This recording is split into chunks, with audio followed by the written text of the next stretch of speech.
In this episode of Trekking Through Compliance, we consider the compliance and leadership lessons from the episode All Our Yesterdays, which aired on March 21, 1969, and occurred on Stardate 5943.7. So what are the compliance and leadership lessons? Well, we're going to look at some training issues that this episode raised. So number one, what is targeted training? How do you make sure that you deliver the right training to the right person? So how do you target your training? Number two, what is effective training? Is your training effective? How do you determine effectiveness?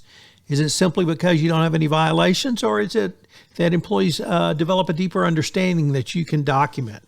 Because the documentation of effective training is something that the Department of Justice will mandate.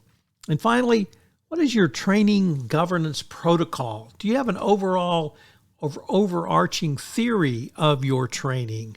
Do you have a strategy for your training? Do you look at it in a multi-year approach? What is your training protocol, and who's looking at that? Do you have oversight? Do you have someone from outside compliance looking at that? Do you have a training expert, HR expert, or another resource?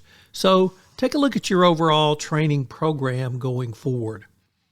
This is a really fun episode, some great science fiction, and Spock eating meat. It's the only time this happens, of course, in the original series. As always, we'd love to hear your thoughts. So tell us what you think of this episode in the comments if you've watched or rewatched it recently.